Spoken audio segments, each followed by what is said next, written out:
లాగా ఆయన మేము భావిస్తూ వచ్చి నన్ను అలాగా మేము ఎదిగాం. ఆయన అప్పటి నుంచి అబ్జర్వ్ చేస్తూనే ఉన్నాను. ఆయన వాగ్ధాటికి నేను పెద్ద ఫ్యాన్ని. ఆయన మాట్లాడే మాటలు అలాగా నోరు వెళ్ళగట్టి చూస్తుంటాను. ఇప్పుడు కూడా అదే ఎదురు చూస్తాను.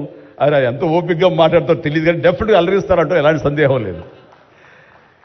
సో ఆ రోజు నుంచి ఈ రోజు వరకు కూడాను ఆయన రాజకీయంగా ఒక హుందాతనంతో రియల్ స్టేట్స్మెన్ ఇన్ పాలిటిక్స్ అన్నది ఆయన నిర్మాణాత్మకంగా అలా ముందుకెళ్తూ ఈ రోజున అత్యున్నతమైన పొజిషన్ మాజీ ఉపరాష్ట్రపతిగా ఆయన నిర్వహించి తన బాధ్యతలు చేశారు. కానీ ఆయన ఎప్పుడూ మదనపడుతుంటారు. నాతో కూడా ఆయన షేర్ చేసుకున్నారు. రాజకీయాలు రాను రాను ఇలాగా దుర్భాషలతోటి వ్యక్తిగత విమర్శతోటి ఇలా దిగజారిపోతున్నాయి చిరంజీవి గారు. ఇది కాదు, ఇది ఆ హుందాతనం ఉండాలి. ఉండి కూడా ఎన్ని సాధించాం మేము. అది ఇదవుతున్నట్టు ఎంత మదన పడుతున్నారంటే వన్ కూర్చున్నప్పుడు ఆయనతో నాతో చెప్పినప్పుడు ఇప్పుడు కూడా అలాగే అయిపోతుంది. అలా అవ్వకుండా ఉంటే బాగుంటుంది అంటే అలాంటి అవ్వకుండా ఉంటే బాగుంటుందన్న ప్రయత్నంలో నేను కూడా మిమ్మల్ని ఇన్స్పిరేషన్గా తీసుకుని నేను వెళ్ళినవాడేనండి. కానీ ఆ ధాటికి ఆ మాటలకి మాట పడటం మాట అనటం ఇది నా వల్ల కాదు, మీలాగనే. కాబట్టి నేటి రాజకీయాల్లో మనం అన్ఫిట్ అంటారా, లేకపోతే మనలాంటి వాళ్ళు ఇలాగా ఎగైన్ ప్రతిసారి ప్రతి చోటని చెబుతూ ఉంటే ప్రజలు వాళ్ళు మోటివేట్ అయ్యి అలా దుర్భాషలాడి రాజకీయంగా వ్యక్తిగతంగా విమర్శ చేసే వాళ్ళని కానీ తిప్పి కొట్టగలిగితే ఖచ్చితంగా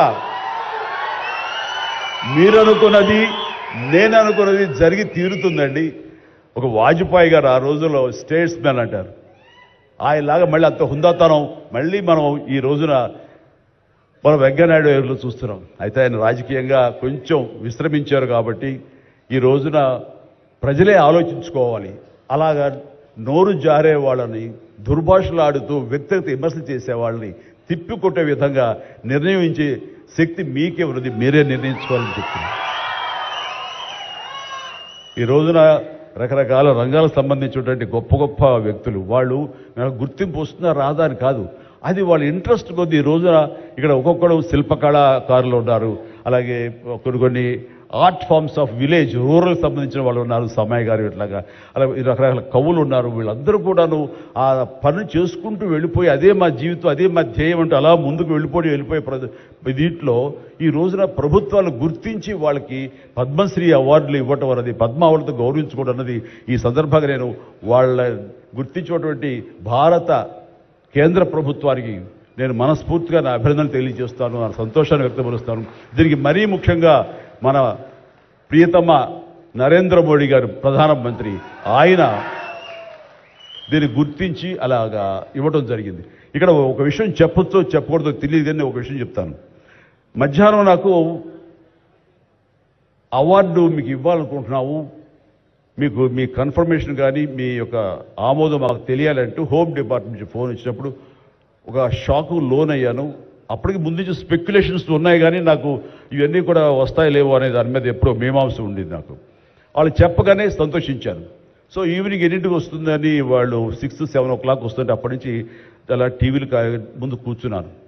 సో కొంతసేపు చూసేసరికి రాలేదు ఆ వచ్చినాయి అని గబగ నేను సర్దుకొని కూర్చుంటే ముందు పద్మశ్రీ అవార్డులు ఒక 34-36 వచ్చినాయి. ఆ తర్వాత నెక్స్ట్ మందే కదా అనుకుంటూ అందరూ శ్రద్ధగా రెండు పిల్లలు గొడవ చేయకుండా కూర్చోండి రే ఇష్యూగా నా పేరు వస్తుంది అంటే కూర్చాను. అరగంట అయింది రాలేదు, గంట అయింది రాలేదు, గంటన్నర అయింది. ఓరి బాబోయ్ ఏంటిది, ఏదైనా మళ్ళీ ఏమైనా మారుస్తారా, మనకి వచ్చే అవకాశం లేదని చిన్న మీమాంసలో ఉన్నారు.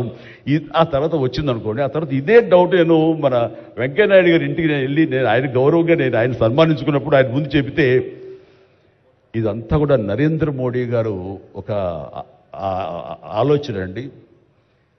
పద్మశ్రీ అవార్డులు చాలా బడుగు బలహీన వర్గాలకు సంబంధించినటువంటి చిన్న స్థాయి కళాకారులకి వచ్చింది.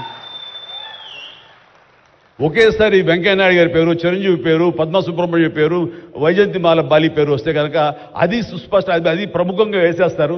అలా వేసినప్పుడు వీళ్ళ గురించి ఎవరు చెప్పుకుంటారు? కాబట్టి వీళ్ళ గురించి చెప్పుకోవాలి అంటే 1.5 గంట టైం మధ్యలో గ్యాప్ ఇవ్వండి.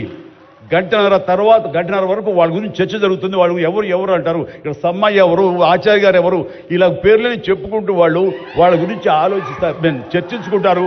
వాళ్ళకి గుర్తింపు వస్తుంది. అది రిజిస్టర్ అయిన తర్వాత దెన్ చిరంజీవి వెంకయ్యనాయుడు గారు ఏంటప్పుడు ఇష్టం అన్నారు. అది నిజంగా గొప్ప ఆలోచన, గొప్ప ఇది. వారి గురించి తెలుసుకున్న తర్వాత నాకు నరేంద్ర మోడీ గారి మీద గౌరవం మరింత పెరిగింది ఆయన ఆలోచించి. సో ఇలాంటి సన్మానం జరగటం అన్నది నాకు నిజంగా అత్యంత గౌరవంగా భావిస్తాను.